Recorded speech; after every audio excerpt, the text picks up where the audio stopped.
இந்த நாளிலே தியானிக்கும்படியாக எடுத்துக்கொண்ட வேத பகுதி ரோமர் 13, 11, 12 வசனங்களை வாசிக்க கேட்போம். நித்திரையை விட்டு எழுந்திருக்கத்தக்க வேளையாயிற்றென்று நாம் காலத்தை அறிந்தவர்களாய் இப்படி நடக்க வேண்டும். நாம் விசுவாசிகளான போது இரட்சிப்பு சமீபமாயிருந்ததை பார்க்கிலும் இப்பொழுது அது நமக்கு அதிக சமீபமாயிருக்கிறது. இரவு சென்று போயிற்று, பகல் சமீபமாயிற்று. ஆகையால் அந்தகாரத்தின் கிரியைகளை நாம் தள்ளிவிட்டு ஒளியின் ஆயுதங்களை தரித்துக் கொள்ள கடவோம். ஸ்தோத்திரம். ஜெபிப்போம். அன்பும் மகா கிருபையும் இரக்கமும் நிறைந்த நேசமுள்ள நல்ல தகப்பனே, உம்மை இந்த அருமையான ஓய்வு நாளின் காலையிலே நன்றியுள்ள இருதயத்தோடு ஸ்தோத்தரிக்கிறேன். இந்த நாளிலே தியானிக்கும்படியாக தேவரீர் எங்களுக்கு கொடுத்த வசனத்திற்காக உமக்கு ஸ்தோத்திரம். நாங்கள் தியானிக்கிற வசனத்தின் மூலமாக நீர் வெளிப்படுத்துகிற தூது ஒவ்வொருவருக்கும் ஆசீர்வாதமாக காணப்பட தேவன் கிருபை நல்கிறலும். இயேசு கிறிஸ்துவின் இன்ப நாமத்தில் ஜெபிக்கிறேன் பிதாவே, ஆமீன். ரோமர் 13, 11, 12. நித்திரையை விட்டு எழுந்திருக்கத்தக்க வேளையாயிற்றென்று நாம் காலத்தை அறிந்தவர்களாய் இப்படி நடக்க வேண்டும்.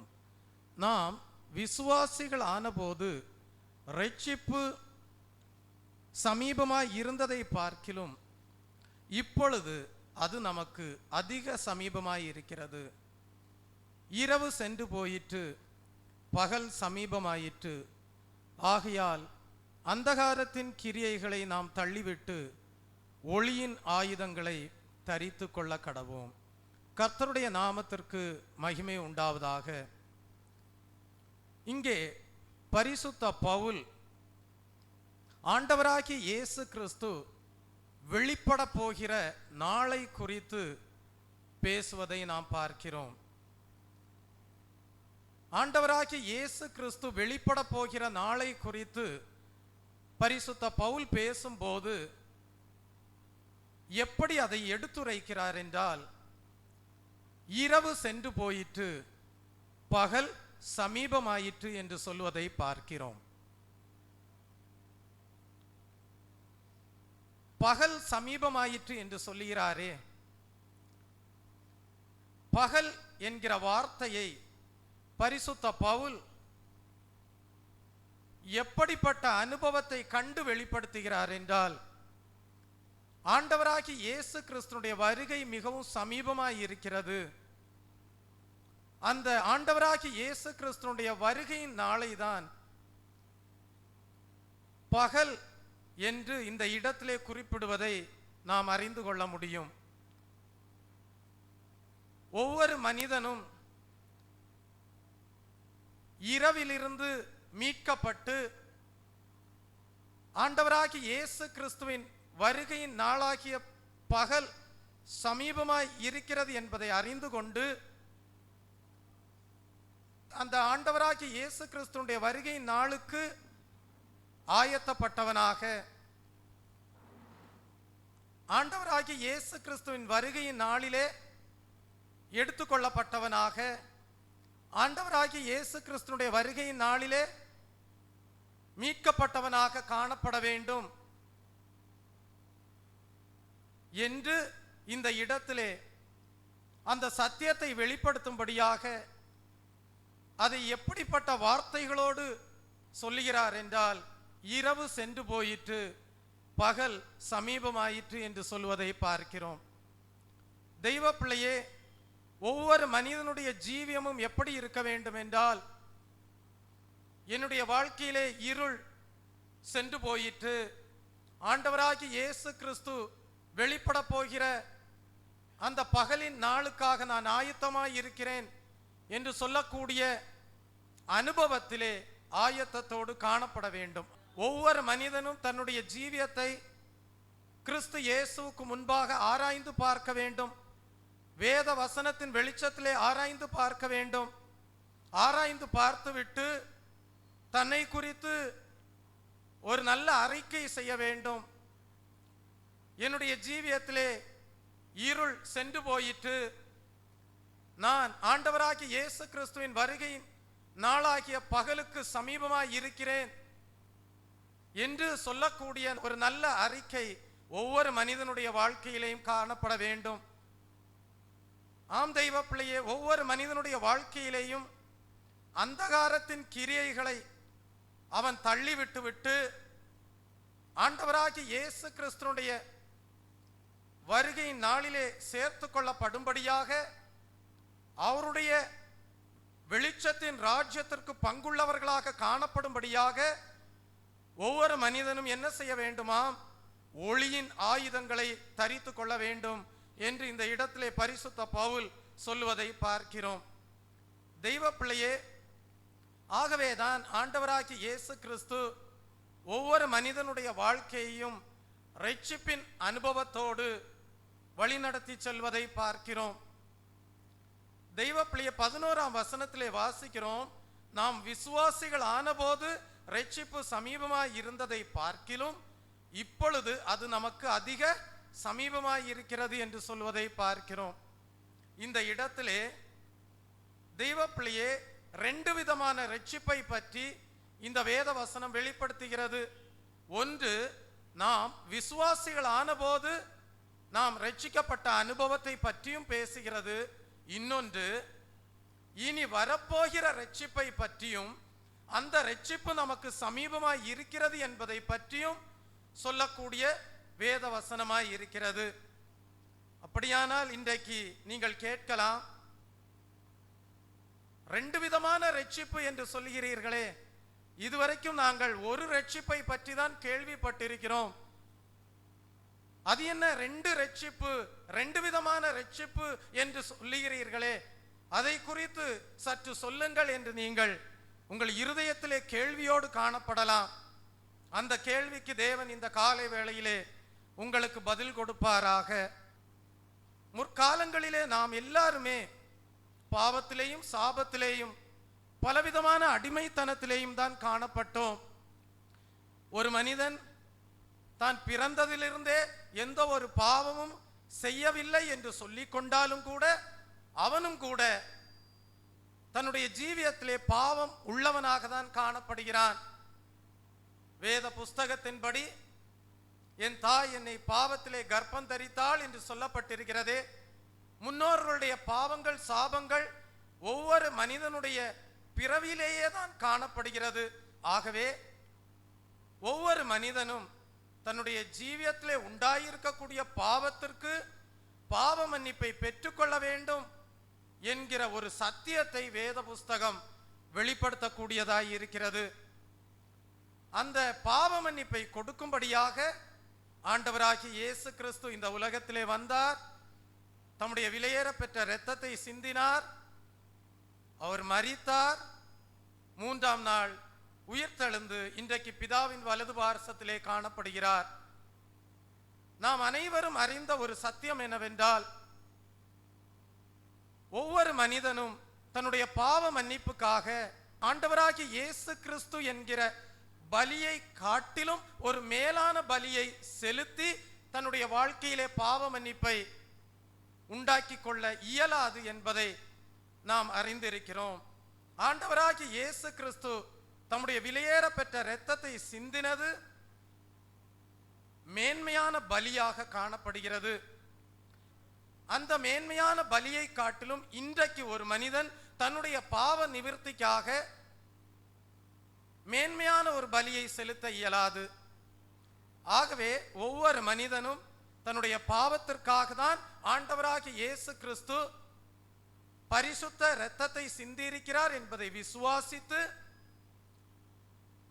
ஆண்டவராகிய இயேசு கிறிஸ்துவை சொந்த இரட்சகராக ஏற்றுக்கொண்டு தன்னுடைய பாவங்களை எல்லாம் ஆண்டவரிடத்தில் அறிக்கை செய்து, இயேசுவே எங்கள் பாவங்களை மன்னித்தருளும் என்று இருதயம் நொறுக்கப்பட்டு தேவனிடத்தில் அறிக்கை செய்யும் போது தேவன் என்ன செய்கிறார்? ஆண்டவராகிய இயேசு கிறிஸ்துவின் இரத்தத்தினாலே அவனை கழுவி சுத்திகரித்து ஆண்டவராகிய இயேசு கிறிஸ்துவின் பிரமாணத்தின் மூலமாக அந்த மனிதனுடைய பாவத்தை மன்னித்து அந்த மனிதனுடைய பாவத்தை நீக்கி சுத்திகரித்து ஒரு கட்டளை கொடுக்கிறார், இனி பாவம் செய்யாதே என்று. ஆகவே இனி பாவம் செய்யாதே என்கிற கட்டளையை ஏற்றுக்கொண்டு பாவ மன்னிப்பின் நிச்சயத்தை பெற்றுக்கொண்டு பரிசுத்த பாதையிலே முன் செல்லக்கூடியவனாயிருக்கிறான். பின்பு இனி எனக்கு உலகம் பின்னே சிலுவை முன்னே என்று தீர்மானம் பண்ணி தேவனோடு ஒரு நல்ல உடன்படிக்கையை செய்து தேவனுடைய சாயலை தரித்து கொள்ளும்படியாக ஞானஸ்நான சத்தியத்திற்கு கீழ்ப்படியக்கூடியவனாயிருக்கிறான். இதெல்லாம் தான் ஒரு மனிதனுடைய ஜீவியத்திலே தேவன் ஆத்தும ரட்சிப்பை உண்டாக்கும்படியாக கொடுத்த அனுபவங்களாயிருக்கிறது. இன்றைக்கு நம்முடைய ஆத்துமா ரட்சிக்கப்பட்டிருக்கிறது. நம்முடைய ஆத்துமா முற்காலங்களிலே யாருடைய கரத்திலே காணப்பட்டதென்றால் இப்பிரபஞ்சத்தின் லோகாதிபதியாகிய பிசாசானுடைய கரத்திலே காணப்பட்டது.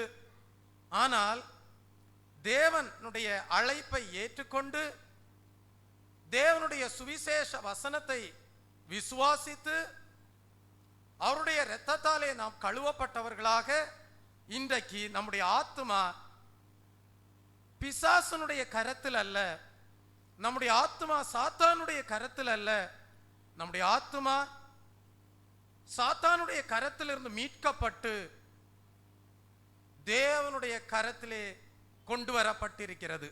Praise the Lord. அப்படியானால் இன்றைக்கு ரட்சிக்கப்பட்ட பாவ மன்னிப்பை பெற்றுக்கொண்ட ஒவ்வொரு மனிதனுடைய ஆத்துமாவும் நித்திய நரக அக்கினியிலிருந்து மீட்கப்பட்டதாக பரலோக ராஜ்யத்தின் நித்திய ஜீவனை சுதந்தரிக்கக்கூடிய அனுபவத்திலே தேவனுடைய கரத்திலே அந்த ஆத்துமா, அந்த மனிதனுடைய ஆத்துமா கொண்டு வரப்பட்டிருக்கிறது. அப்படித்தானே நீங்களும் நானும் இன்றைக்கு ஆத்தும ரட்சிப்பை பெற்றிருக்கிறோம். இன்றைக்கு நம்முடைய ஆத்துமா நித்திய நரக அக்கினியிலிருந்து மீட்கப்பட்டிருக்கிறது. இன்றைக்கு மரித்தாலும் நாம் தைரியத்தோடு சொல்லலாம், என்னுடைய ஆத்துமா பாதாளத்தின் அக்கினியிலே வேதனைப்படாமல் என்னுடைய ஆத்துமாவானது பரலோக ராஜ்யத்திலே நித்திய ஜீவனை சுதந்தரித்து இளைப்பாற கூடியதாய் இருக்கும் என்று நிச்சயத்தோடு நம்மால் சொல்ல முடியும். காரணம், இயேசு கிறிஸ்துவின் இரத்தத்தை நாம் விசுவாசித்தோம், அவருடைய பலியை நாம் ஏற்றுக்கொண்டோம், அவருடைய இரத்தத்தினாலே பாவ மன்னிப்பின் நிச்சயத்தை நாம் பெற்றுக்கொண்டு இன்றைக்கு பரலோக ராஜ்யத்தை சுதந்தரிக்கக்கூடிய அனுபவத்தோடு வாழ தேவன் கிருபை செய்திருக்கிறார். ஆனால் இன்னொரு ரட்சிப்பு ஒன்று உண்டாயிருக்கிறது என்பதை குறித்து வேதம் நமக்கு வெளிப்படுத்துகிறது. அது என்ன ரட்சிப்பு தெய்வ பிள்ளையே? அதுதான் நம்முடைய சரீரம் மீட்கப்பட கூடிய ஒரு நாள் மிகவும் சமீபமாயிருக்கிறது. நம்முடைய ஆத்துமா இன்றைக்கு பாதாளத்தின் வல்லமையிலிருந்து மீட்டு ரட்சிக்கப்பட்டிருக்கிறது. எதனால்?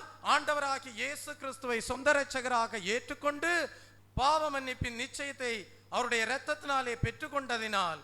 ஆனால் வேதம் சொல்லுகிறது, பரிசுத்த பவுல் சொல்லுகிறான், இன்னொரு ரட்சிப்பு உங்களுக்கு சமீபமாய் இருக்கிறது என்று சொல்லுகிறான். அது என்ன ரட்சிப்பு? அது நம்முடைய சரீரம் மீட்கப்பட கூடிய ஒரு ரட்சிப்பை குறித்து பேசுகிறார். நம்முடைய சரீரம் மீட்கப்பட வேண்டும், அதற்கான நாள் சமீபமாய் இருக்கிறது. அதை தான் சொல்லுகிறார், இரவு சென்று போயிற்று, பகல் சமீபமாயிற்று என்று சொல்லும் போது ஆண்டவராகி இயேசு கிறிஸ்துனுடைய வருகையின் நாளிலே நம்முடைய சரீரம் மீட்கப்பட வேண்டும். நம்முடைய சரீரம் மீட்கப்பட வேண்டுமானால் என்ன செய்ய வேண்டும்? ஒரு அனுபவத்தை பாதுகாத்துக் கொள்ள வேண்டும். அந்த அனுபவம் என்ன? நமக்கு தேவன் முதலாவது கொடுத்த ஆத்தும ரட்சிப்பை பாதுகாத்துக் கொள்ள வேண்டும். ஒவ்வொரு மனிதனும் தேவனிடத்திலிருந்து பெற்றுக்கொண்ட ஆத்தும ரட்சிப்பை பாதுகாத்துக் கொள்ளவில்லை என்றால் பகல் சமீபமாய் இருக்கும் போது, ஆண்டவராகிய இயேசு கிறிஸ்துனுடைய வருகை சமீபமாய் இருக்கும் போது சரீர மீட்பை தேவனிடத்திலிருந்து பெற்றுக்கொள்ள முடியாது. அப்படியானால் ஒவ்வொரு மனிதனும் மிகவும் ஜாக்கிரதையோடு வாழ வேண்டும். எதை குறித்த ஜாக்கிரதை இருக்க வேண்டும்? தேவன் உன்னுடைய வாழ்க்கையிலே கொடுத்த ஆத்தும ரட்சிப்பை குறித்து ஜாக்கிரதை உள்ளவனாய் இருக்க வேண்டும். அல்லேலூயா. உன் வாழ்க்கையிலே தேவன் உன் பாவங்களை மன்னித்து உன்னுடைய ஜீவியத்திலே ரட்சிப்பை கொடுத்தாரே, ஆத்தும ரட்சிப்பை கொடுத்தாரே. அந்த ஆத்தும ரட்சிப்பை குறித்து நீ ஜாக்கிரதை இல்லாமல் ஜீவிப்பாயானால் மறுபடியுமாக பழைய பாவத்திற்குள்ளாக, மறுபடியுமாக பழைய சாப கட்டுகளுக்குள்ளாக, மறுபடியுமாக தேவன் விரும்பாத இருளுக்குரிய காரியங்களுக்குள்ளாக சென்று உன் ஆத்தும ரட்சிப்பை இழந்து போகக்கூடியவனாக காணப்படுவாய். ஆகவேதான் தேவன் சொல்லுகிறார், உனக்கு சரீர மீட்பாகிய ஒரு ரட்சிப்பு மிகவும் சமீபமாயிருக்கிறது. ஆண்டவராகிய இயேசு கிறிஸ்துடைய வருகையின் நாள் மிகவும் சமீபமாயிருக்கிறது. அந்த ஆண்டவராகிய இயேசு கிறிஸ்துடைய வருகையின் நாளிலே நீ பெற்றுக்கொள்ள வேண்டிய சரீர மீட்பை இழந்து போய்விடக் கூடாது. அதற்காக நீ உன்னுடைய ஆத்தும ரட்சிப்பை பாதுகாத்துக் கொள் என்று சொல்லுகிறார்.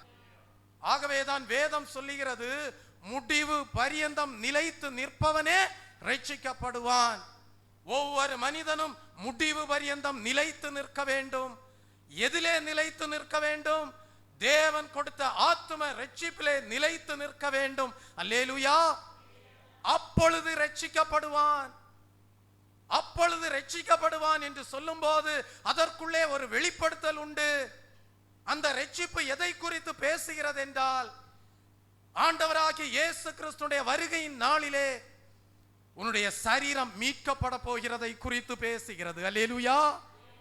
முடிவு பரியந்தம் நீ நிலைத்து நிற்கவில்லை என்றால், முடிவு பரியந்தம் உன் ஆத்தும மீட்பை நீ பாதுகாத்துக் கொள்ளவில்லை என்றால், முடிவு பரியந்தம் உன் வாழ்க்கையிலே தேவன் கொடுத்த ஆத்தும ரட்சிப்பை நீ பாதுகாத்துக் கொள்ளவில்லை என்றால், ஆண்டவராகிய இயேசு கிறிஸ்துடைய வருகையின் நாளிலே, ஆண்டவராகிய இயேசு கிறிஸ்துவின் வருகையின் நாளாகிய பகல் சமீபமாயிருக்கிறது என்பதை அறிந்திருக்கிறாயே. அந்த வருகையின் நாளிலே நீ தேவன் உனக்கு கொடுக்க போகிற சரீர மீட்பை பெற்றுக்கொள்ள முடியாது. ஆனால் நீ முடிவு பரியந்தம் நிலைத்து நிற்பாயானால், நீ முடிவு பரியந்தம் ஆத்தும ரட்சிப்பை பாதுகாத்துக் கொண்டு கிறிஸ்து இயேசுவுக்குள்ளாக வெற்றிகரமான வாழ்க்கையை செய்வாயானால், ஆண்டவராகிய இயேசு கிறிஸ்துடைய வருகையின் நாளிலே அவர் வெளிப்படுத்த போகிற கடைசி காலத்து கிருபையை நீ பெற்றுக்கொண்டு சரீர மீட்பை அடைவாய். அல்லேலூயா. சரீர மீட்பை பெற்றுக்கொள்வாய். அப்படியானால் ஒன்றை அறிந்து கொள்ள வேண்டும் தெய்வ பிள்ளையே, இன்றைக்கு ஆண்டவராகிய இயேசு கிறிஸ்துவை சொந்த இரட்சகராக ஏற்றுக்கொண்ட நீங்கள் அனைவரும் ஆத்தும மீட்பை பெற்றிருக்கிறீர்கள். அல்லேலூயா. ஆனால் ஆண்டவராகிய இயேசு கிறிஸ்துடைய வருகையின் நாளிலே சரீர மீட்பை பெற்றுக்கொள்ள வேண்டுமானால் இரண்டு காரியங்கள் அவசியமாயிருக்கிறது. ஒன்று, தேவன் கொடுத்த ஆத்தும ரட்சிப்பை முடிவு பரியந்தம் ஆண்டவராகிய இயேசு கிறிஸ்துடைய வருகை நாள் வரைக்கும் நீங்கள் பாதுகாத்துக் கொள்ள வேண்டும். இரண்டாவது, ஆண்டவராகிய இயேசு கிறிஸ்துடைய வருகையின் நாளிலே அவர் கடைசி காலத்து கிருபையை உங்களுக்கு வெளிப்படுத்துவார். அந்த கடைசி காலத்து கிருபையை நீங்கள் பெற்றுக்கொள்ளும் போது உங்கள் சரீரம் மீட்படையும். அல்லேலூயா. அப்படியானால் அந்த கடைசி காலத்திலே வெளிப்பட போகிற தேவனுடைய கிருபையை பெற்றுக் கொள்ளும்படியாக ஒவ்வொரு மனிதனும் ஆயத்தத்தோடு காணப்பட வேண்டும். எப்படி தன்னை ஆயத்தப்படுத்திக் கொள்வது? தேவன் கொடுத்த ஆத்தும ரட்சிப்பை பாதுகாத்துக் கொள்ள வேண்டும். தேவன் கொடுத்த ஆத்தும ரட்சிப்பை குறித்து கரிசனை இல்லாமல், தேவன் கொடுத்த ஆத்தும ரட்சிப்பை குறித்து ஜாக்கிரதை இல்லாமல், பாவங்களுக்கும் சாபங்களுக்கும் இடம் கொடுத்து பின்மாறி போவாயானால், ஆண்டவராகிய இயேசு கிறிஸ்துடைய வருகையின் நாளிலே அவர் வெளிப்படுத்த போகிற கடைசி காலத்து கிருபையை நீ பெற்றுக்கொள்ள முடியாது. ஆகவே முடிவு பரியந்தம், அல்லேலூயா, முடிவு பரியந்தம் ஆண்டவராகிய இயேசு கிறிஸ்துடைய வருகையின் நாள் வரைக்கும் தேவன் கொடுத்த ஆத்தும ரட்சிப்பை பாதுகாத்துக் கொள்வாயாக. அப்பொழுது உன் ஜீவியத்திலே ஒரு பகல் நாள் சமீபமாயிருக்கிறது என்பதை வெளிப்படுத்துகிறார். அந்த பகல் நாள் உனக்கு சமீபமாயிருக்கும் போது, ஆண்டவராகிய இயேசு கிறிஸ்துடைய வருகையின் நாள் சமீபமாயிருக்கும் போது, அவர் உன்னை சந்திக்க கூடிய நாளிலே வெறுங்கையாய் வருவதில்லை. அல்லேலூயா. அவர் உன்னுடைய வாழ்க்கையிலே சரீர மீட்பை கொடுக்கும்படியான கிருபையோடு வரப்போகிறார். அல்லேலூயா. அந்த ஆத்ம ரட்சிப்பை நீ பாதுகாத்து கொண்டு ஜீவிக்கும் போது, சரீர மீட்புக்கு தேவையான கடைசி காலத்து கிருபையை தேவன் உனக்கு கொடுத்து உன் சரீரத்தை மீட்படைய செய்கிறார். ஆகவே இந்த ரெண்டும் ரட்சிப்பு என்றுதான் வேதம் வெளிப்படுத்துகிறது. தெய்வ பிள்ளையே, ஆத்ம மீட்பும் ரட்சிப்பு தான், சரீர மீட்பும் ரட்சிப்பு தான். ஆகவே இந்த ரெண்டு ரட்சிப்புக்கும் நாம் பாத்திரவான்களாக காணப்பட்டால் தான் ஆண்டவராகிய இயேசு கிறிஸ்துவினுடைய வருகையின் நாளிலே காணப்பட முடியும். மணவாட்டியாம் சபையை சேர்க்கும்படியாக மணவாளனாகிய கிறிஸ்து வெளிப்படும் போது, அந்த மணவாட்டியாம் சபையிலே நீ ஜெயங்கொண்ட ஒரு ஆண் பிள்ளையாக காணப்பட முடியும். ஒரு ஆண் பிள்ளை என்றுதான் சொல்லப்பட்டிருக்கிறது, ஒரு புறா என்றுதான் சொல்லப்பட்டிருக்கிறது. ஆனால் அந்த ஒரு ஆண் பிள்ளை என்று சொல்லப்பட்ட வார்த்தைகளிலே ஒரு கூட்ட ஜனங்கள் காணப்படுகிறார்கள். அல்லேலூயா. அந்த ஒரு கூட்ட ஜனங்களும் தங்களுடைய ஆத்ம ரட்சிப்பை பாதுகாத்து கொண்டு கடைசி காலங்களிலே வெளிப்படுத்த போகிற கிருபையை பெற்றுக்கொண்டு சரீர மீட்பை பெற்றுக்கொள்ள ஆயத்தமாயிருக்கிறவர்கள். அல்லேலூயா. அப்படிப்பட்டவர்கள் தான் ஜெயங்கொண்ட ஆண் பிள்ளையாயிருக்கிறார்கள். அவர்களை குறித்து தான் ஆண்டவர் சொல்லுகிறார், என் புறாவே என்று சொல்லுகிறார். என் புறாவே என்று சொல்லும் போது, ஜெயங்கொண்ட ஆண் பிள்ளை என்று சொல்லும் போது, அவைகளிலே ஒரு கூட்ட ஜனங்கள் காணப்படுகிறார்கள். ஜெயங்கொண்ட ஒரு கூட்ட ஆத்துமாக்கள் காணப்படுகிறார்கள். எப்படி இவர்கள் ஜெயங்கொண்டார்கள்? தங்களுக்கு தேவன் கொடுத்த ஆத்தும ரட்சிப்பிலே உறுதியாக காணப்பட்டு, தங்களுக்கு தேவன் கொடுத்த ஆத்தும ரட்சிப்பை பாதுகாத்து கொண்டு, ஆண்டவராகிய இயேசு கிறிஸ்துவின் வருகையின் நாளாகிய அந்த கடைசி நாளிலே வெளிப்பட போகிற கிருபையை பெற்றுக்கொள்ள பாத்திரவான்களாக காணப்பட்டார்கள். அப்படியே பெற்றுக்கொள்வார்கள், எடுத்துக்கொள்ளப்படுவார்கள். அவர்கள்தான் ஜெயம் பெற்ற ஆண் பிள்ளையாயிருக்கிறார்கள். அல்லேலூயா. ஆகவே தெய்வ பிள்ளையே, உங்களுடைய வாழ்க்கையிலே ஒரு வாஞ்சை இருக்க வேண்டும், ஒரு தாகம் இருக்க வேண்டும்.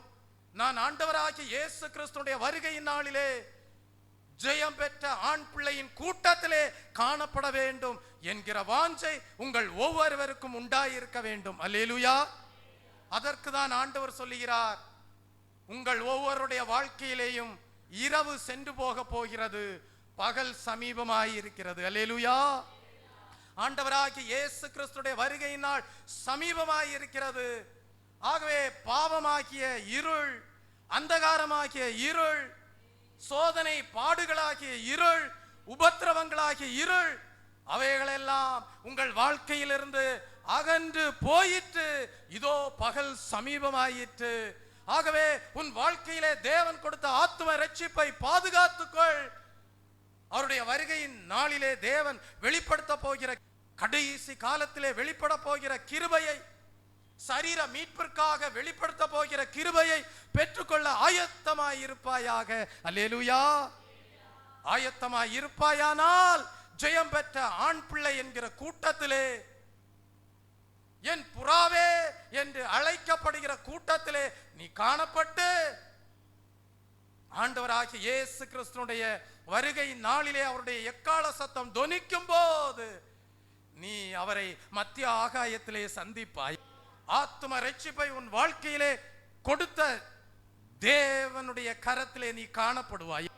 நீ ஒருவேளை உன்னுடைய வாழ்க்கையிலே தேவன் கொடுத்த ஆத்தும ரட்சிப்பை நீ பாதுகாத்து கொள்ளாமல் ஜீவிப்பாயானால், ஆண்டவராகிய இயேசு கிறிஸ்துடைய வருகை நாளிலே அவர் வெளிப்படுத்த போகிற கடைசி காலத்து கிருபையை பெற்றுக்கொள்ள தகுதி இல்லாமல் உன் சரீர மீட்பை பெற்றுக்கொள்ள இயலாதவனாக, இயலாதவளாக ஆண்டவராகிய இயேசு கிறிஸ்துடைய வருகை நாளிலே அவருடைய கரத்திலே காணப்பட முடியாது.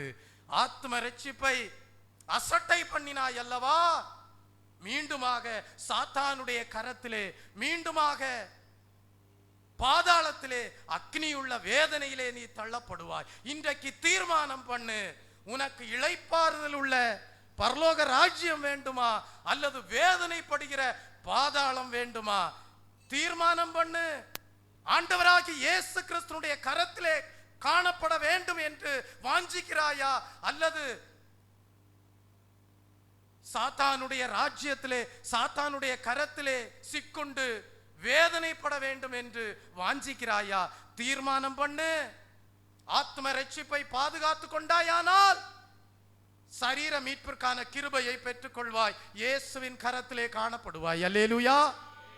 வேதனை இல்லை, சஞ்சலம் இல்லை, இதுவரைக்கும் இருந்த பாடுகள் இல்லை. ஏனென்றால் இருள் சென்று போயிற்று. அல்லேலூயா. அதுதான் நம்முடைய விசுவாசம். என் வாழ்க்கையிலே இருள் சென்று போயிற்று. இந்த உலக பிரகாரமான பாவங்கள் கடந்து போய்விட்டது. இப்பொழுது நான் என் ஜீவியத்திலே தேவன் கொடுத்த ஆத்ம மீட்பை பாதுகாத்து கொண்டு அவருடைய வருகை நாளுக்காக காத்திருக்கிறேன். அல்லேலூயா. அந்த பகலுக்காக காத்திருக்கிறேன். அந்த பகலுக்காக காத்திருக்கிறேன். என் இயேசுவே, நீர் எப்பொழுது வருவீர்? அந்த கடைசி காலத்து கிருபையை எப்பொழுது வெளிப்படுத்துவீர்? நான் அதை பெற்றுக்கொண்டு என்னாலும் உம்முடைய கரத்திலே இளைப்பாற கிருபை தார் என்கிற வாஞ்சியோடு காணப்படுகிறேன். உன் வாழ்க்கையை குறித்து உனக்கு இருக்கக்கூடிய சாட்சி என்ன? நீயும் சொல்ல முடியுமா?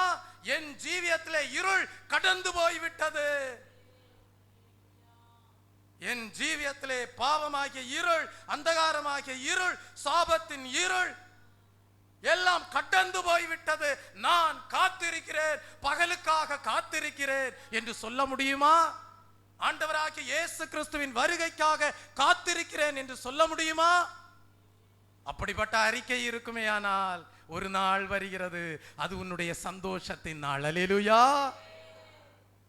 அன்றைக்கு நீ சொல்லுவாய், என் துக்கம் சந்தோஷமாய் மாறினது என்று சொல்லுவாய். அல்லேலூயா. நீ வெட்கப்பட்டு போவதில்லை. அல்லேலூயா. நீ கைவிடப்பட்டு போவதில்லை. அல்லேலூயா.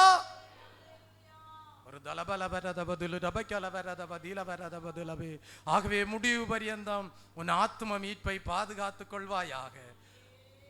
ஆகவேதான் 1 பேதுருவின் புஸ்தகம் 1ஆம் அதிகாரம் 5ஆம் வசனத்தை வாசிக்கும் போது அங்கே பரிசுத்த பேதுரு அதை குறித்து அருமையாக எடுத்து வெளிப்படுத்துவதை பார்க்கிறோம். 1 பேதுருவின் புஸ்தகம் 1ஆம் அதிகாரம் 5ஆம் வசனம், கடைசி காலத்திலே வெளிப்பட ஆயத்தமாயிருக்கிற ரட்சிப்புக்கு ஏதுவாக விசுவாசத்தை கொண்டு தேவனுடைய பலத்தினாலே காக்கப்பட்டிருக்கிற உங்களுக்கு அந்த சுதந்திரம் பரலோகத்தில் வைக்கப்பட்டிருக்கிறது. சுதந்திரம் எங்க வைக்கப்பட்டிருக்கு? பரலோகத்துல. சுதந்திரம் எங்கே வைக்கப்பட்டிருக்கிறது? பரலோகத்துல. இந்த பூமியில நீ ஒருவேளை ஏழையா இருக்கலாம், இந்த பூமியில நீ ஒருவேளை எளிமையானவனா இருக்கலாம், இந்த பூமியில நீ ஒருவேளை சிறுமைப்படுத்தப்பட்டு இருக்கலாம்.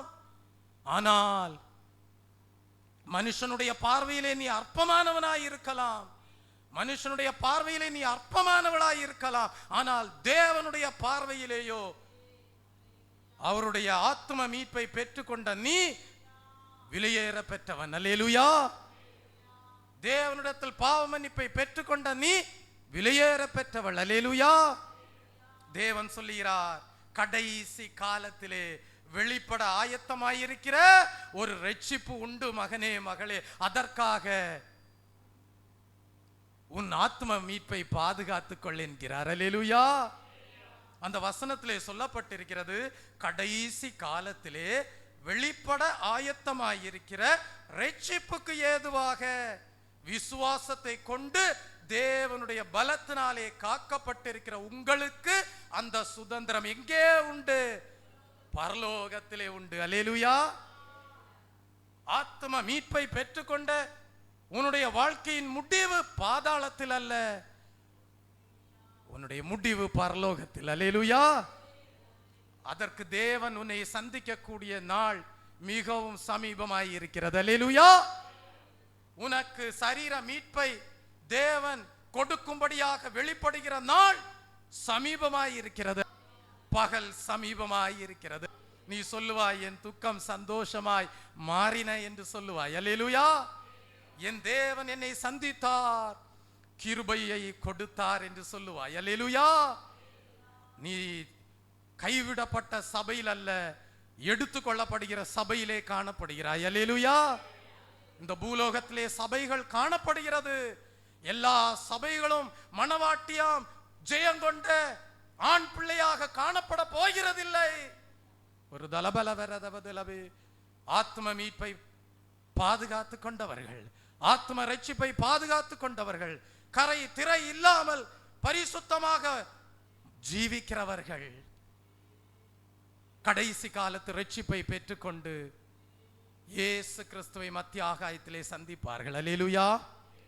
ஆகவேதான் அதே வசனத்திலே சொல்லப்பட்டிருக்கிறது, அந்த கடைசி காலத்திலே வெளிப்பட ஆயத்தமாக்கப்பட்டிருக்கிற சரீர மீட்பாகிய, நான் சேர்த்து சொல்றேன், அந்த சரீர மீட்பாகிய ரட்சிப்புக்கு ஏதுவாக விசுவாசத்தை கொண்டு தேவ பலத்தினாலே காக்கப்பட்டிருக்கிற உங்களுக்கு அந்த சுதந்திரம் பரலோகத்தில் வைக்கப்பட்டிருக்கிறது. இதுல இன்னொரு ஆழமான ஒரு சத்தியம் இருக்கு. நம்ம ஆண்டவராகிய இயேசு கிறிஸ்துவை ஏற்றுக்கொண்ட போது எப்படி ஏற்றுக்கொண்டோம்? விசுவாசத்தினாலே. அல்லேலூயா. அதனால்தான் சொல்லப்பட்டிருக்கு, உங்க விசுவாசம் தான் உலகத்தை ஜெயிக்கக்கூடிய ஜெயம். அப்படியானால் ஆண்டவராகிய இயேசு கிறிஸ்துவை நாம் சொந்த இரட்சகராக ஏற்றுக்கொண்டோம் அல்லவா? எப்படி ஏற்றுக்கொண்டோம்? தேவனுடைய வார்த்தைகளை விசுவாசித்து ஏற்றுக்கொண்டோம். அல்லேலூயா. அதே போல பரிசுத்தாவின் அபிஷேகத்தை நாம் பெற்றுக்கொண்டோமே, அது எப்படி பெற்றுக்கொண்டோம்? அதுவும் விசுவாசத்தினால் தான் பெற்றுக்கொண்டோம். பரிசுத்தாவின் அபிஷேகம் தேவனுடைய பலமாய் இருக்கிறது. அல்லேலூயா. தேவனுடைய பலமாகிய பரிசுத்தாவின் அபிஷேகத்தை நாம் எப்படி பெற்றுக்கொண்டோம்? விசுவாசத்தினால் தான் பெற்றுக்கொண்டோம். நீங்கள் கேட்கலாம், எப்படி பாஸ்டர் விசுவாசத்தினால பரிசுத்தாவின் அபிஷேகத்தை பெற்றுக்கொண்டோம் என்று நீங்கள் கேட்கலாம்.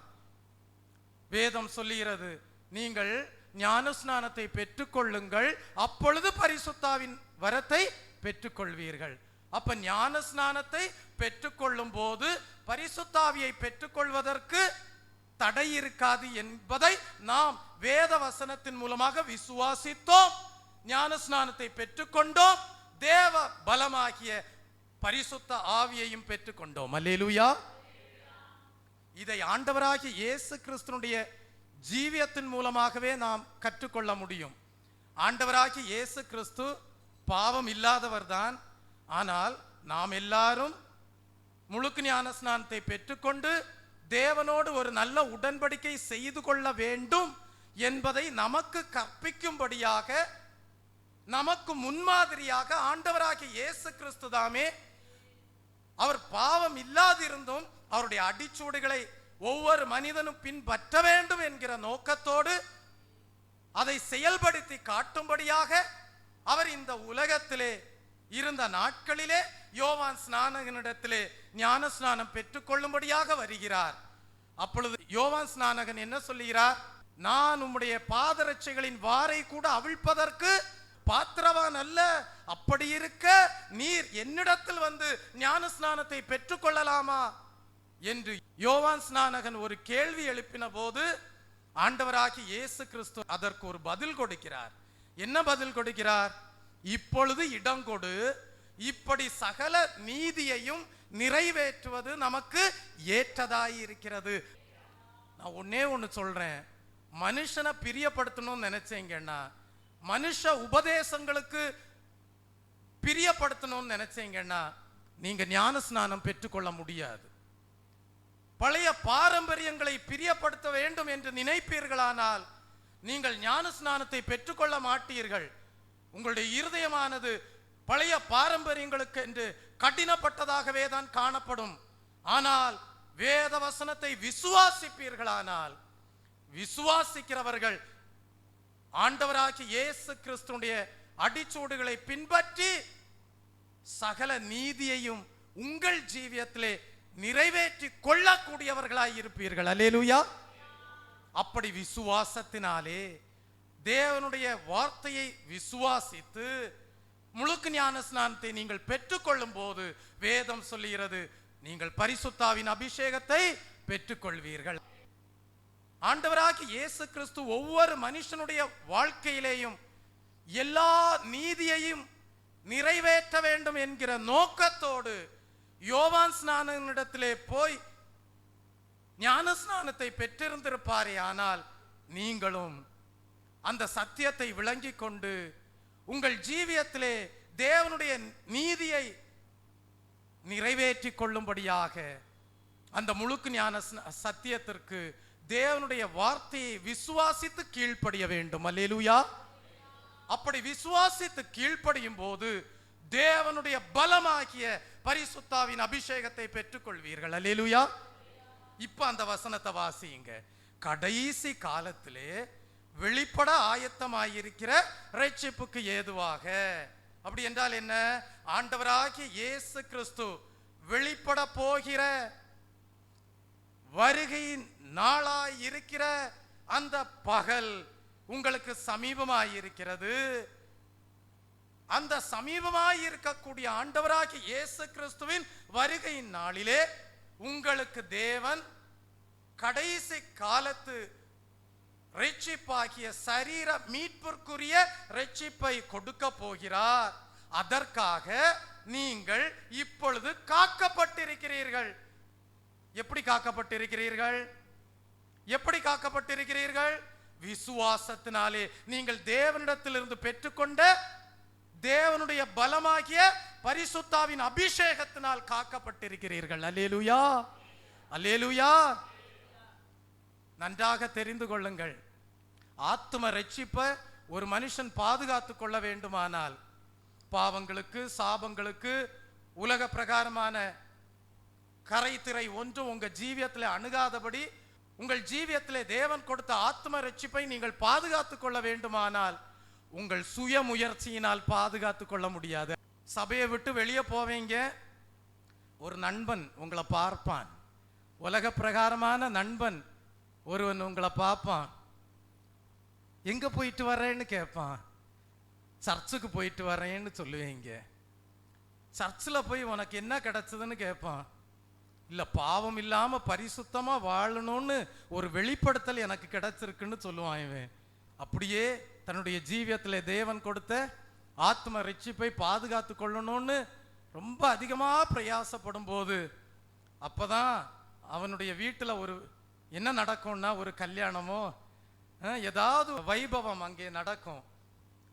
அப்ப இவனும் போய் அந்த உலக பிரகாரமான ஜனங்களோடு கலந்து கொள்ளும்படியாக போவான். நண்பன் சொல்லுவான், முந்தின நாள் இரவே வந்து விடு என்று சொல்லுவான். சொல்லும் போது இவனும் அங்க போவான். அங்க போகும்போது பார்த்தீங்கன்னா இவன் ஒருத்தன் ஆத்தும ரட்சிப்பை பெற்றுக்கொண்டவனாய் இருப்பான். இவன் ஒருவன் ஆத்தும மீட்பை பெற்றுக்கொண்டவனாய் இருப்பான். இவன் ஒருவன் பாவம் இல்லாமல் கரை திரை இல்லாமல் ஜீவிக்க வேண்டும் என்கிற வெளிப்பாடை பெற்றுக்கொண்டவனாய் இருப்பான். ஆனால் இவனோடு இருக்கக்கூடிய மற்ற நண்பர்களோ சினிமா பார்க்க வேண்டும் என்கிற வாஞ்சியோடு காணப்படுவார்கள். மற்ற நண்பர்களோ பலவிதமான உலக பிரகாரமான ஆசா பாசங்களிலே மூழ்கி காணப்பட வேண்டும் என்கிற சிந்தையோடு காணப்படுவார்கள். அதன் மத்தியிலே ஆத்ம ரட்சிப்பை பாதுகாத்துக் கொள்ள வேண்டியவனும் காணப்படுவான். அந்த இடத்திலே சபையிலிருந்து, சபையின் மூலமாக தேவனிடத்திலிருந்து ஆத்ம ரட்சிப்பை பெற்றுக்கொண்டவன் அந்த கூட்டத்தின் மத்தியிலே காணப்படும் போது ஒரு பக்கம் தேவாவியானவர் அவனுக்குள்ளாக இருந்து கிரியை செய்ய வேண்டும். என்ன கிரியை செய்ய வேண்டும்? வேண்டாம், துன்மார்க்கருடைய ஆலோசனையில் நடவாமல், பாவிகளுடைய வழியில் நில்லாமல், பரியாசக்காரர் உட்காரும் இடத்தில் உட்காராமல், இப்படிப்பட்ட ஒரு வேறுபாட்டின் ஜீவியத்தை செய்யும்படியாக தான் தேவன் எனக்கு ஆத்ம ரட்சிப்பை கொடுத்திருக்கிறார். இப்படிப்பட்ட கூட்டத்தின் மத்தியில் வேறுபாட்டின் ஜீவியத்தை பாதுகாத்து கொள்ளும்படியாக தான் பரிசுத்தாவின் அபிஷேகத்தை தேவன் எனக்கு கொடுத்திருக்கிறார். அதற்காக தான் ஞானஸ்நானத்தின் அனுபவத்தின் மூலமாக என்னை வழிநடத்தி இருக்கிறார் என்கிற சிந்தையை பரிசுத்தாவியானவர் ஒரு மனிதனுடைய வாழ்க்கையிலே கொடுக்கவில்லை என்றால் இவன் என்ன செய்வான்? அந்த கூட்டத்திலே இருந்து தன்னுடைய ஆத்தும ரட்சிப்பை இழந்து போய் அவர்களுடைய ஆசாபாசங்களிலே மூழ்கி துன்மார்க்கத்தனத்திற்கும் பாவத்திற்கும் இச்சைகளுக்கும் கரை திரைகளுக்கும் இடம் கொடுத்து தன்னுடைய ஆத்தும ரட்சிப்பை அவன் என்ன செய்து போடுவான்? இழந்து போகுவான். ஆகவேதான் வேதம் சொல்லுகிறது, எங்களுடைய ஐக்கியம் தேவனோடும் தேவனுடைய ஊழியக்காரர்களோடும் உள்ளது என்று சொல்லப்பட்டிருக்கிறது. உன் ஐக்கியத்தை நீ தேவனோடும் தேவ ஜனங்களோடும் தேவனுடைய ஊழியர்களோடும் வைத்துக் கொள்ளவில்லை என்றால் நீ எப்படி ஆத்தும ரட்சிப்பை பாதுகாத்துக் கொள்வாய்?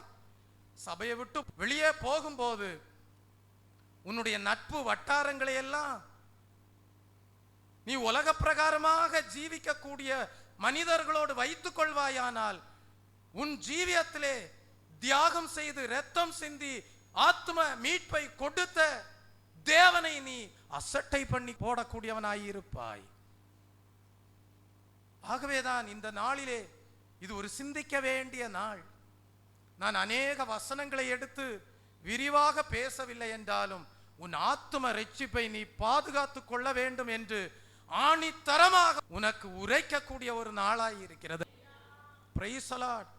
ஏனென்றால் உனக்கு ஆத்தும ரட்சிப்பை தேவன் கொடுத்தது பெரிய தியாகத்தோடு அந்த ஆத்தும ரட்சிப்பை கொடுத்திருக்கிறார். அல்லேலூயா.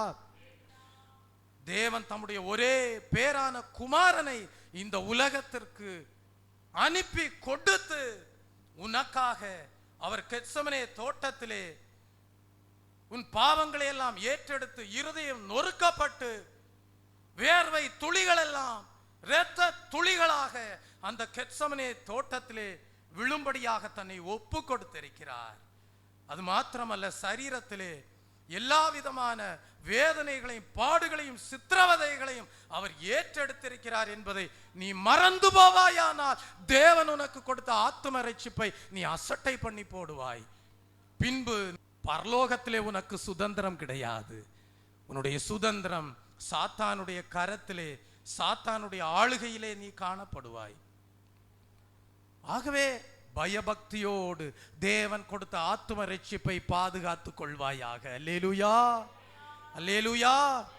இன்றைக்கு ஒரு தீர்மானம் பண்ணு, எனக்கு நண்பர்கள் ரட்சிக்கப்பட்ட நண்பர்களாய் இருக்கட்டும் என்று தீர்மானம் பண்ணு. என்னுடைய நண்பர்கள்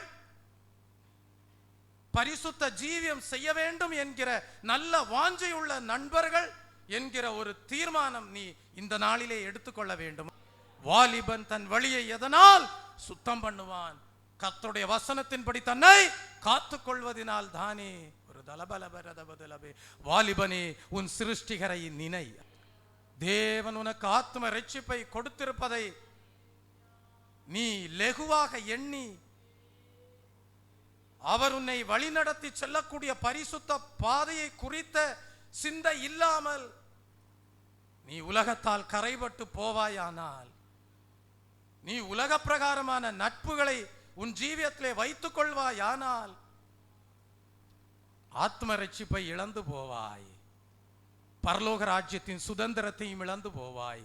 காரணம், கடைசி காலத்திலே வெளிப்பட போகிற சரீர மீட்பாகிய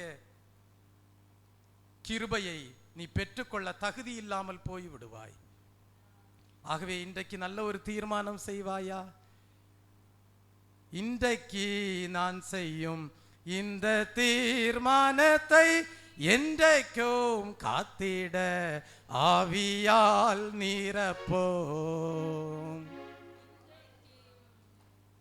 இன்றைக்கு நான் செய்யும் இந்த தீர்மானத்தை என்றைக்கும் காத்திட ஆவியால் நிரப்போம்.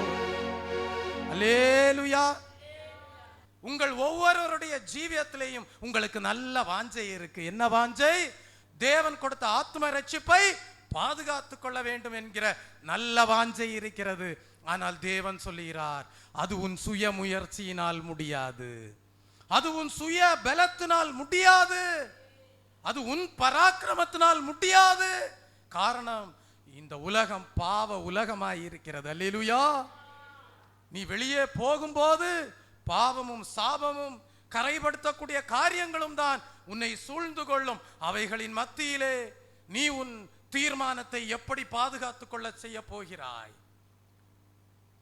உன் ஆத்ம மீட்பை முடிவு பரியந்தம் பாதுகாத்துக் கொண்டு பரிசுத்தவானாக கடைசி காலத்து இரட்சிப்பாகிய சரீர மீட்பை பாதுகாத்து கொள்ளும்படியாகவே நான் தேவனால் வழிநடத்தப்படுகிறேன் என்று எடுத்துக்கொள்கிற நல்ல தீர்மானத்தை நீ எப்படி பாதுகாத்துக் கொள்ள போகிறாய்?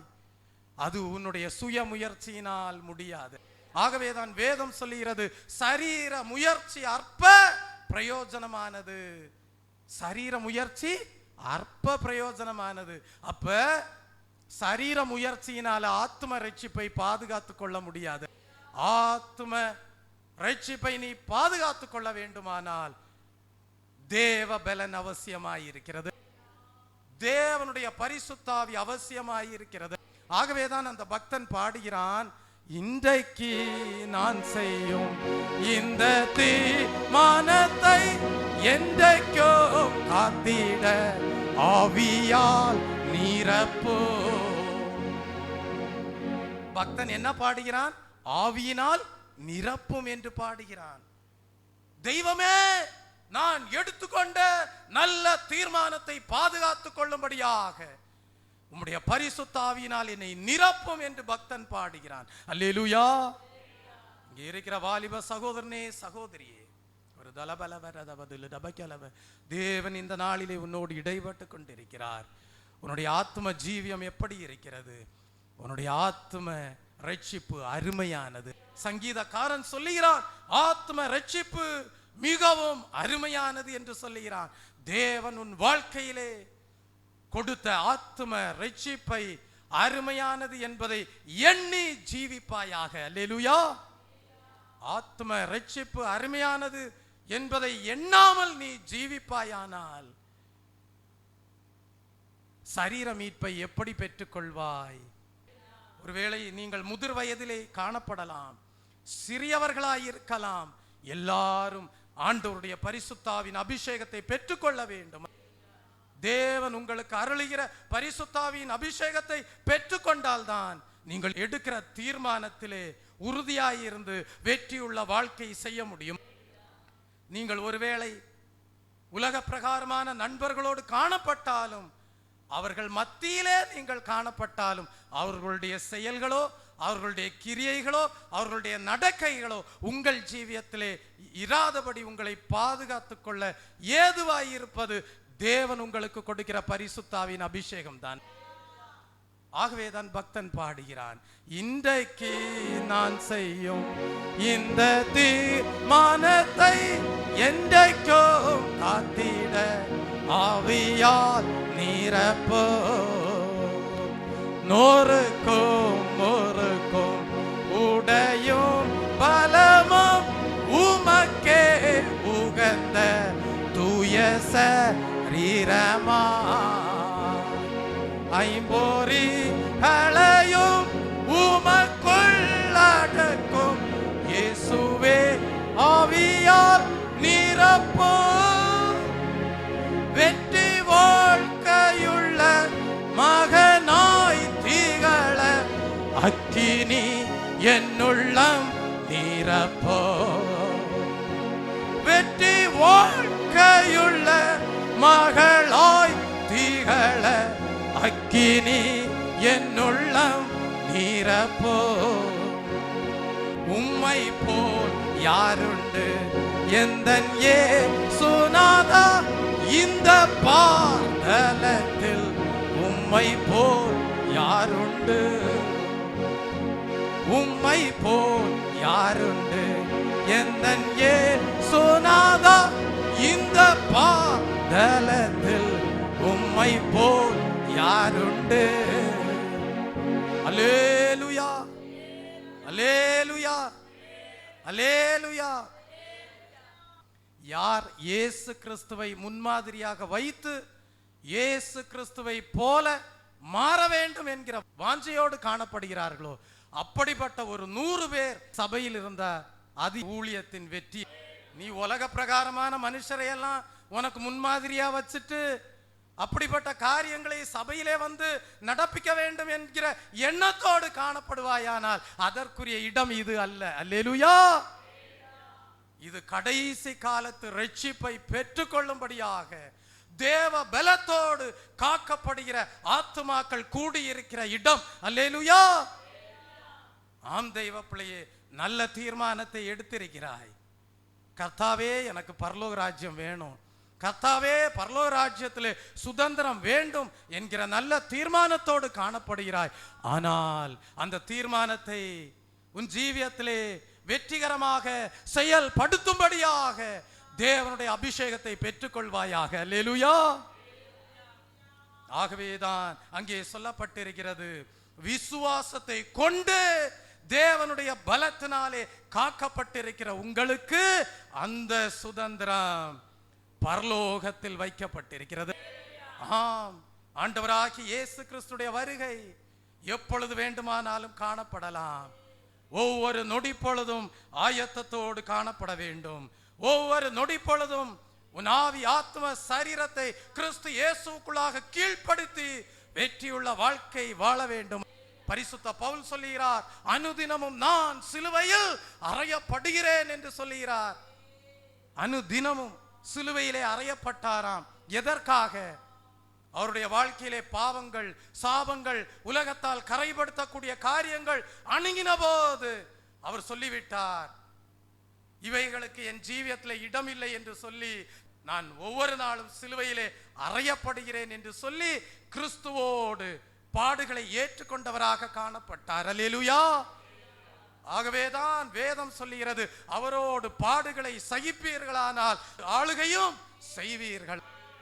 தெய்வ பிள்ளையே, நீ ஆண்டவராகிய இயேசு கிறிஸ்துனுடைய மணவாட்டியாம் சபையிலே வெற்றி பெற்ற ஜீவியம் செய்து அந்த பகல் சமீபமாய் இருக்கும் போது அவருடைய வருகையின் நாளிலே நீ எடுத்துக்கொள்ளப்படவில்லை என்றால், கைவிடப்பட்டு போவாயானால், பின்பு ஒருவரும் கிரியை செய்ய கூடாததான ராக்காலம் வருகிறது.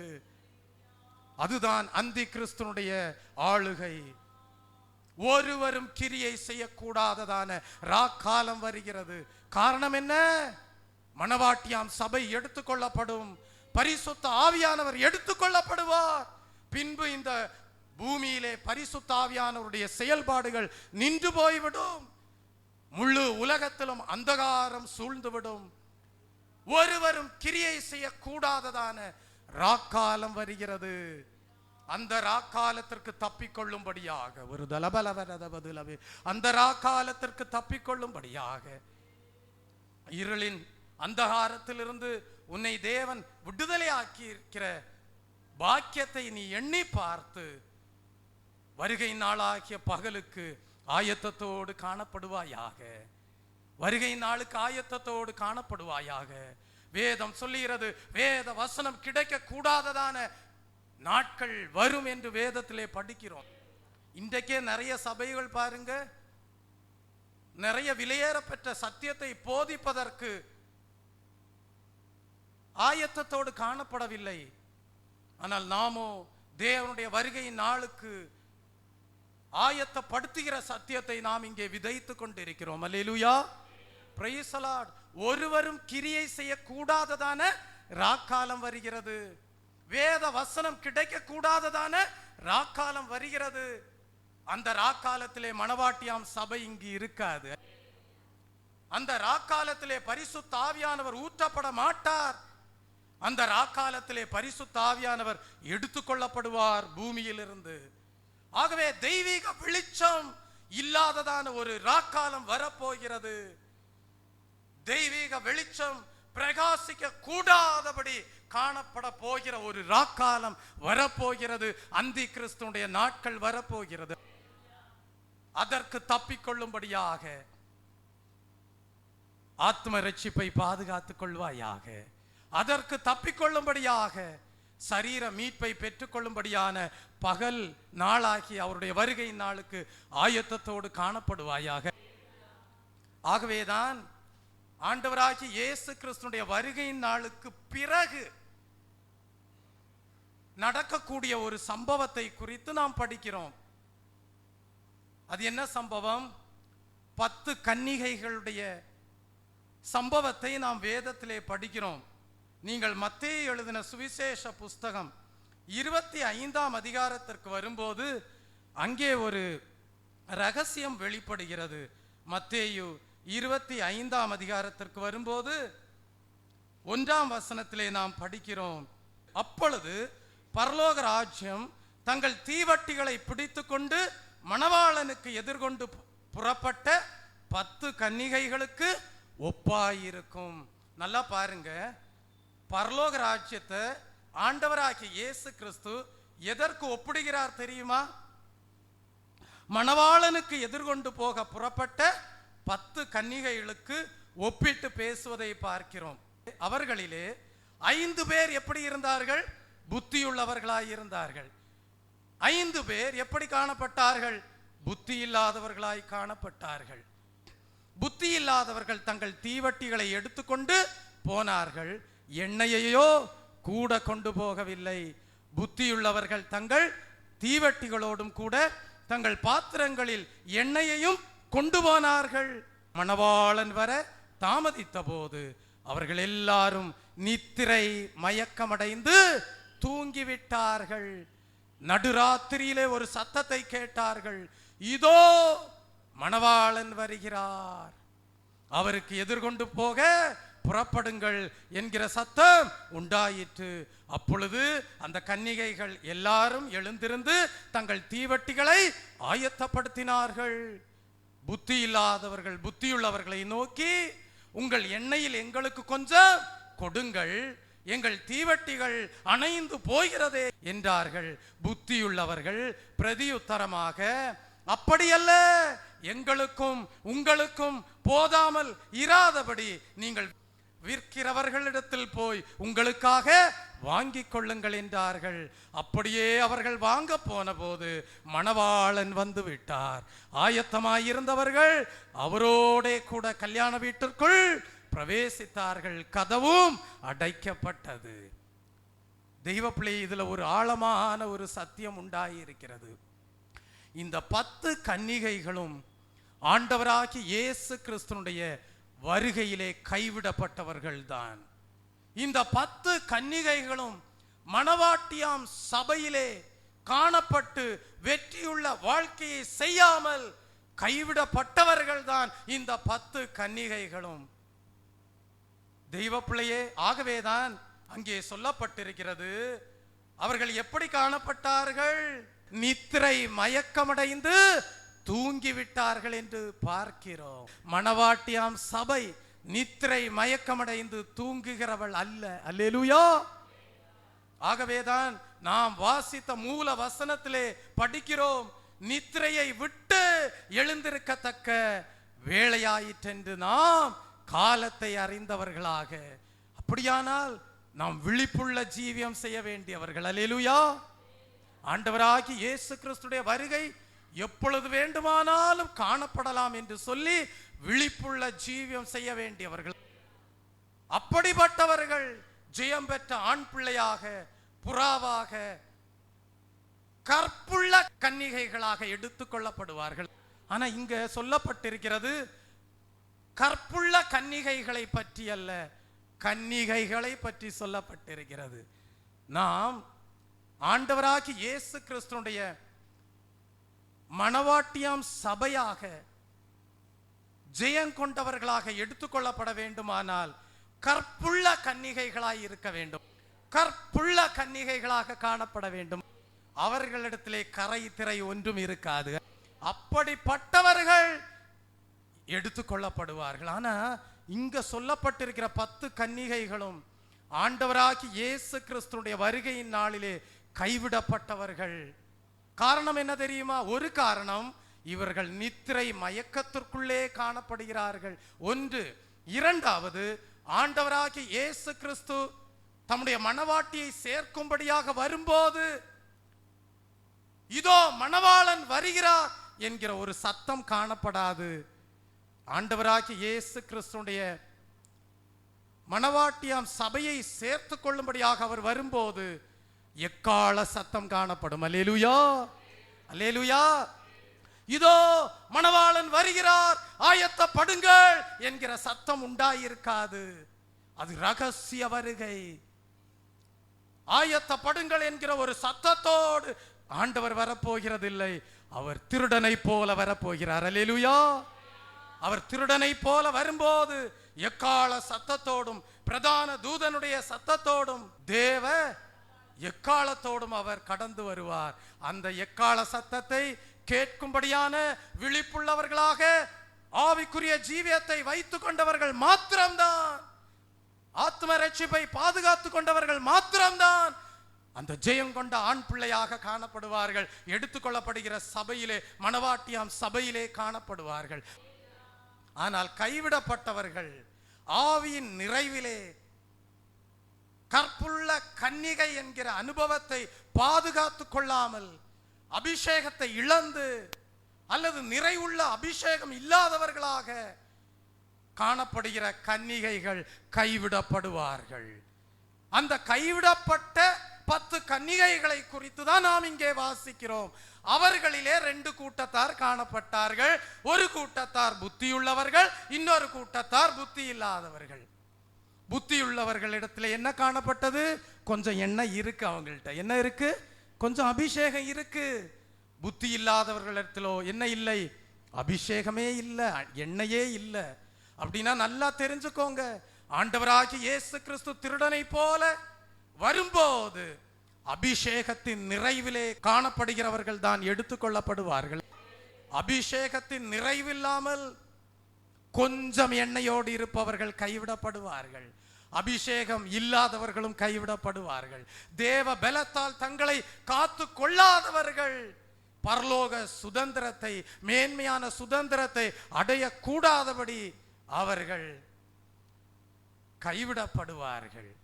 இப்ப நல்லா படிங்க அந்த வசனத்தை. இப்போ ஒரு சத்தம் கேட்குது. என்ன சத்தம்? இதோ மணவாளன் வருகிறார் என்று ஒரு சத்தம் கேட்கிறது. இதோ மணவாளன் வருகிறார் என்று ஒரு சத்தம் கேட்டப்ப 5 புத்தியுள்ள கன்னிகைகள் தீவட்டிகளோடு கூட பாத்திரங்களில் எண்ணெயையும் எடுத்துக்கொண்டார்கள். ஆனா புத்தி இல்லாதவர்களிடத்துல என்ன இல்ல? எண்ணெய் இல்ல. அதனால அவங்க எண்ணெய் வைத்திருந்த கன்னிகைகளிடத்தில் வந்து கொஞ்சம் எங்களுக்கு எண்ணெய் கொடுங்கன்னு கேட்கிறாங்க. எண்ணெய் வைத்திருந்த கன்னிகைகள் எண்ணெய் இல்லாதவர்களுக்கு எண்ணெயை கொடுத்தார்களா? கொடுக்கல. காரணம் என்ன? அவங்க சொல்றாங்க, என்ன சொல்றாங்க? எங்களுக்கே அந்த எண்ணெய் பற்றாமல் போய்விடும், எங்கள்கிட்ட இருக்கிறதே கொஞ்சம் எண்ணெய் தான், நாங்களே அபிஷேகத்தின் நிறைவுல இல்ல, நாங்க இருக்கிற கொஞ்சம் எண்ணெயும் உங்களுக்கு கொடுத்துட்டா நாங்களும் என்ன செய்யப்படுவோம்? கைவிடப்படுவோம் என்று சொல்லுகிறார்கள்.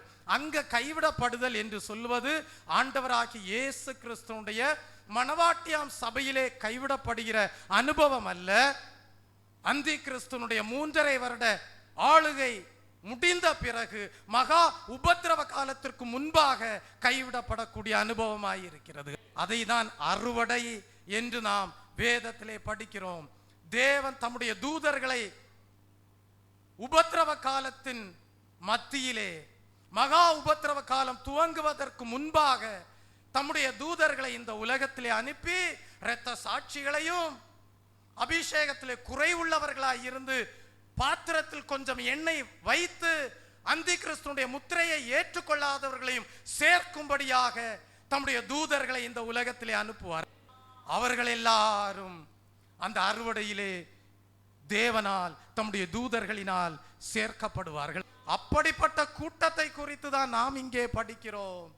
அபிஷேகத்தின் நிறைவுள்ள மணவாட்டியாம் சபை ஜெயம் கொண்ட ஆண் பிள்ளையாக தேவனுடைய சிங்காசனத்தில் எடுத்துக்கொள்ளப்படுகிறது. அது ஒரு புறாவாக எடுத்துக்கொள்ளப்படுகிறது. அது ஒரு கூட்ட ஜனமாக ஜெயம் கொண்ட ஆண் பிள்ளையாக தேவனுடைய சிங்காசனத்திலே தேவனோடு உட்கார்கிறது.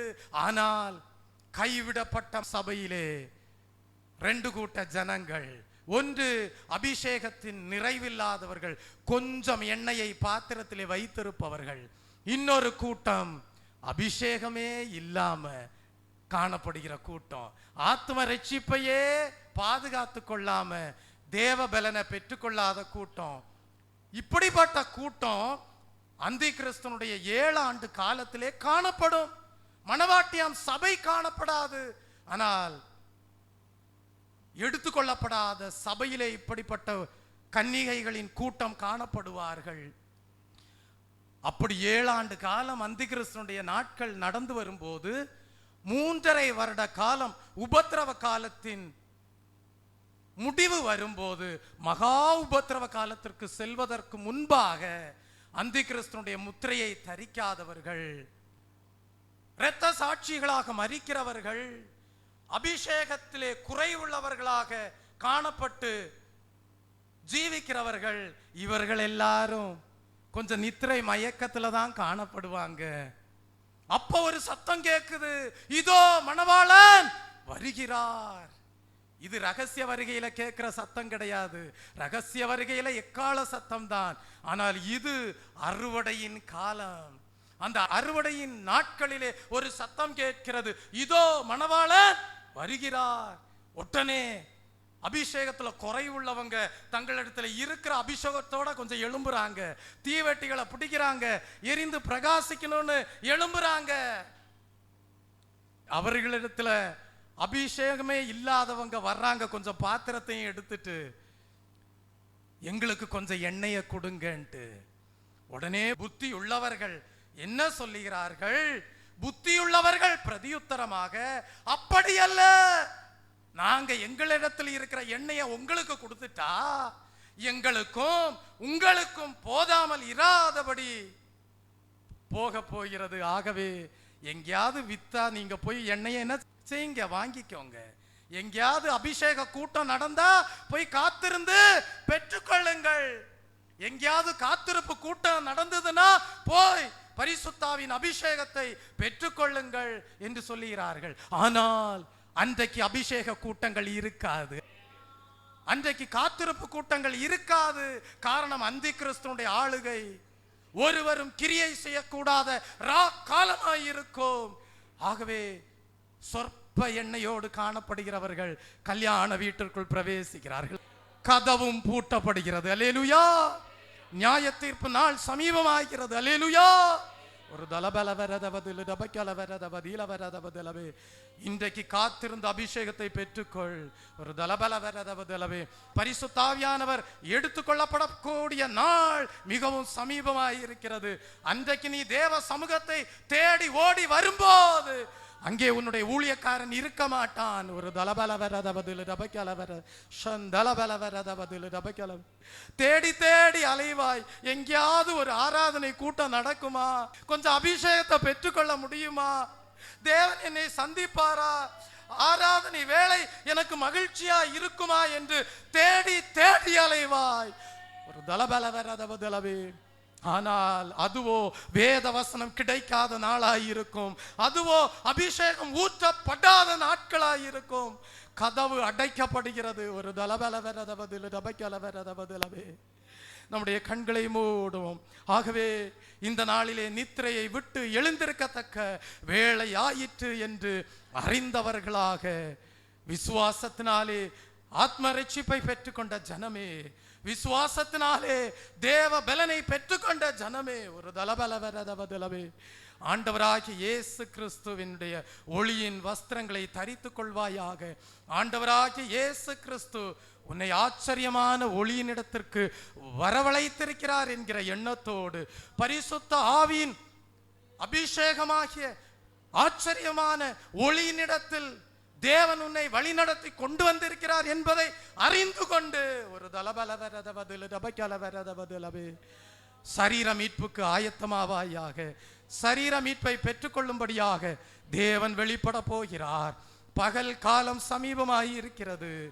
ஆகவே உன்னுடைய பாவ அந்தகாரங்களை எல்லாம் விட்டு ஆத்ம ரட்சிப்பை பாதுகாத்து கொண்டு ஆண்டவராகிய இயேசு கிறிஸ்துவின் வருகை நாளாகிய பகல் நாளுக்கு ஒரு தலபலவரதவது சமீபமாக ஒரு தலபலவரதவதிலவே காணப்படும்படியாக இன்றைக்கு ஒரு நல்ல தீர்மானத்தை எடுத்துக்கொள். கடைசி காலத்திலே வெளிப்பட போகிற கிருபை, கடைசி காலத்திலே வெளிப்பட போகிற ரட்சிப்பு சமீபமாய் இருக்கிறது. அது இழந்து போகாதே. ஒரு தலபலவரதவதில ஜெயங்கொண்ட ஆண் பிள்ளையாக ஒரு தலபலவர மணவாட்டியாம் சபையோடு எடுத்துக்கொள்ளப்படக்கூடிய சபையிலே நீ காணப்படுவாயாக. ஒரு தலபலவரதவதில திரள் கூட்ட ஜனங்களை கண்டு தேவனுடைய வருகை நாளை அசட்டை பண்ணி விடாதே. சிறு மந்தையே பயப்படாதே என்று சொன்னார். ஒரு தலபலவர அந்த சிறு மந்தையின் கூட்டத்திலே ஒரு தலபலவ ஜெயங்கொண்ட ஆண் பிள்ளையாக அந்த ஜெயங்கொண்ட ஆண் பிள்ளையின் கூட்டத்திலே நீ காணப்படும்படியாக இன்றைக்கு ஒரு நல்ல தீர்மானத்திற்குள் வருவாயாக. ஒரு தலபலவரதவதி ஆவி ஆத்ம சரீரத்தை ஒவ்வொரு நாளும் ஒடுக்கி கீழ்ப்படுத்தி கிறிஸ்து இயேசுவுக்குள்ளாக வெற்றி பெற்ற ஜீவிய செய்யும்படியாக தேவன் உனக்கு இந்த நாளிலே கிருபையை கொடுக்கிறார். பெற்றுக்கொள். ஒரு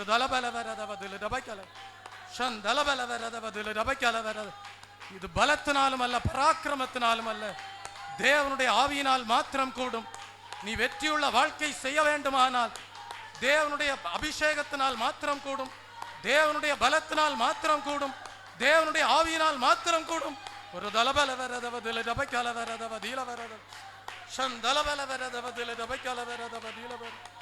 இனியும் நித்திரை வேண்டாம், விழிப்புள்ளவனாயிரு. ஒரு இன்னும் மயக்கம் வேண்டாம். ஒரு என் இயேசுவின் வருகை நாள் மிகவும் சமீபமாயிருக்கிறது. ஒரு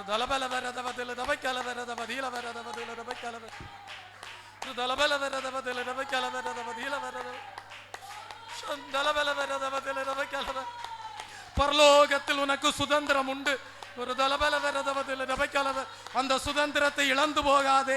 ஒரு ஆத்ம ரட்சிப்பை பாதுகாத்துக்கொள், அபிஷேகத்தின் நிறைவை பாதுகாத்துக்கொள். ஒரு எக்கால சத்தம் தொனிக்கக்கூடிய பகல் சமீபமாய் இருக்கிறது. ஒரு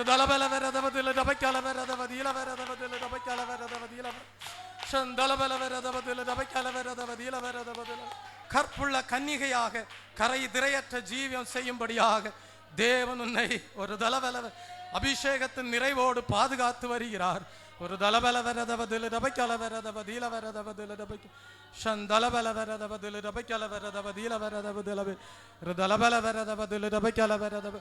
எல்லாரும் எழும்பி நின்று எல்லாரும் உங்கள் ஆவி ஆத்ம சரீரத்தை ஒப்பு கொடுங்கள். கர்த்தாவே, எங்களுடைய ஆவி ஆத்ம சரீரத்தை உம்முடைய கரத்திலே கொடுக்கிறேன். ஒருவரும் கிரியை செய்யக்கூடாத ராக்காலத்திற்கு முன்பாக இப்படிப்பட்ட அபிஷேக ஆராதனைக்குள்ளாக எங்களை கொண்டு வந்தீரே, உமக்கு ஸ்தோத்திரம் என்று சொல்லி நன்றியுள்ள இருதயத்தோடு துதித்து ஸ்தோத்தரிப்பீர்களாக. ஒரு தலபலவரதவதலவே வேத வசனம் கிடைக்க கூடாததான நாட்கள் வருகிறது. ஒரு தலபலவரதவதலபைக்க இன்றைக்கு நீ பலப்படு, இன்றைக்கு நீ எழும்பி பிரகாசி, உன் ஒளி வந்தது. ஒரு தலபலவரதவதலபைக்கலவரதவ ஷந்தலபலவரதவதலபைக்கலவரதவதீலவரதவதலவே ஆவி ஆத்ம சரீரத்தை கரை திரையற்ற ஜீவியம் செய்யும்படியாக தேவனுடைய கரத்திலே ஒப்பு கொடுங்கள். அல்லேலூயா. தேவன் கொடுத்த ஆத்ம மீட்பை பாதுகாத்துக் கொள்ளும்படியாக தேவனுடைய வல்லமையை தரித்து கொள்ளுங்கள். ஒரு தலபலவரதவதலபைக்கலவ இதோ சரீர மீட்பை கொடுக்கும்படியான கிருபையை வெளிப்படுத்தும்படியாக நம்முடைய அருமையான ஆண்டவராகிய இயேசு கிறிஸ்து அதிசீக்கிரம் வெளிப்பட போகிறார். பகல் சமீபமாய் இருக்கிறது. எக்கால சத்தம் வானில் தொனித்திடவே எம் இயேசு மராஜனே வந்திடுவார்.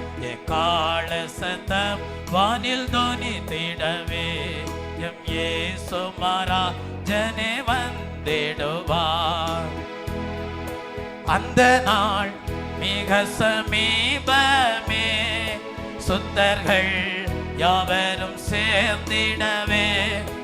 அந்த நாள் மிக சமீபமே, சுத்தர்கள் யாவரும் சேர்ந்திடவே.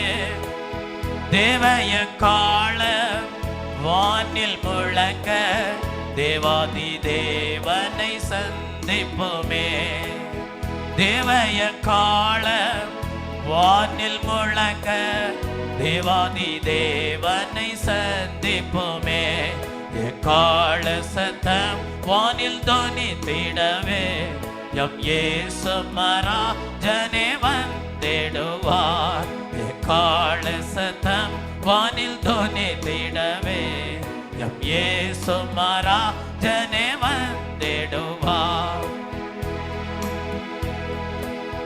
கர்த்தரின் வேளையை நாம் அறியோம், கர்த்தரின் சித்தமே செய்திடுவோம். கர்த்தரின் வேளையை நாம் அறியோம், கர்த்தரின் சித்தமே செய்திடுவோம்.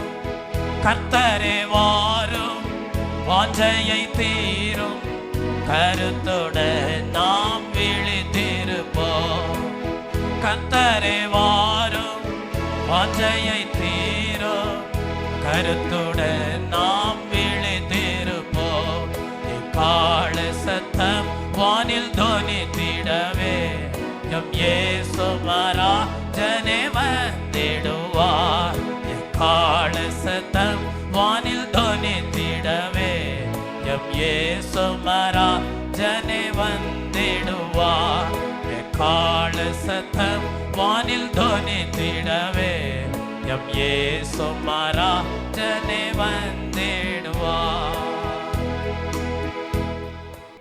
அல்லேலூயா, அல்லேலூயா. எக்கால சத்தம் துணிக்கக்கூடிய நாட்கள் நெருங்கி இருக்கிற தயவுக்காக ஸ்தோத்தரிப்போம். ஸ்தோத்ரம், ஸ்தோத்ரம், ஸ்தோத்ரம்.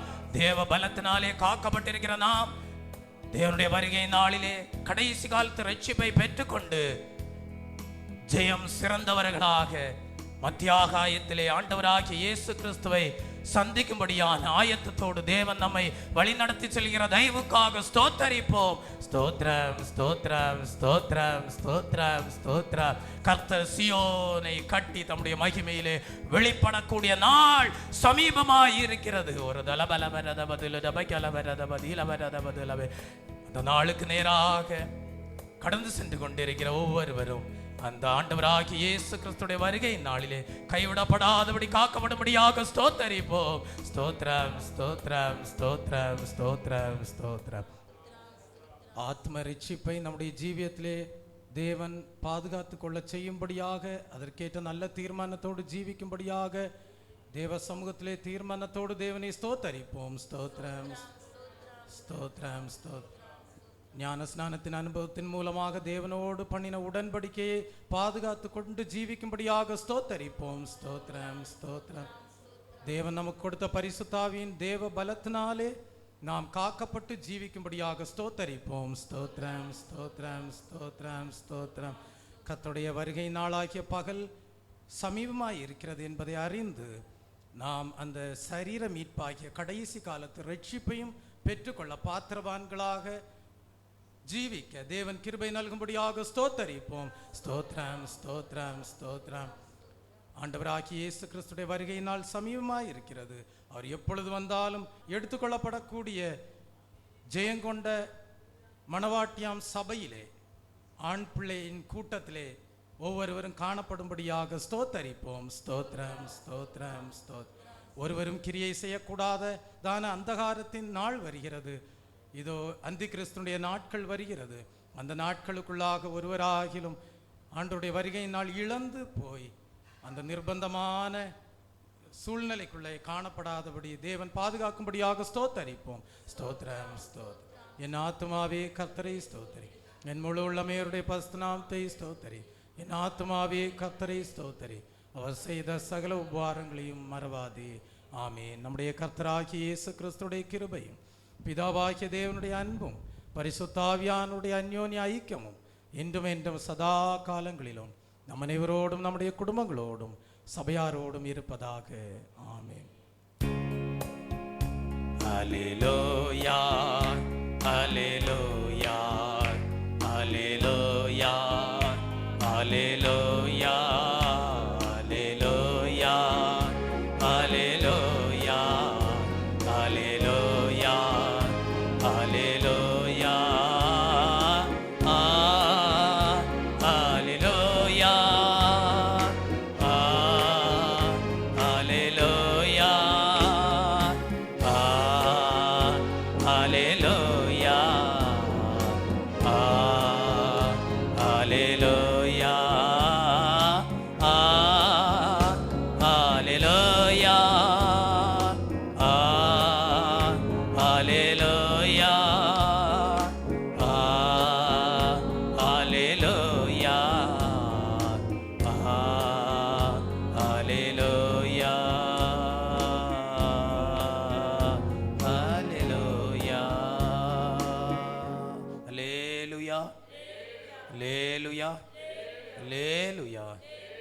கர்த்ததாமே அவருடைய வருகை நாளுக்கு அபிஷேகத்தின் நிறைவோடு அவருடைய சரீர மீட்பாகிய கடைசி காலத்து ரட்சிப்பை பெற்றுக்கொள்ள பாத்திரவான்களாக காணப்பட கிருபை நல்கி ஆசீர்வதித்து பலப்படுத்தி மேன்மைப்படுத்துவாராக. ஆமென்.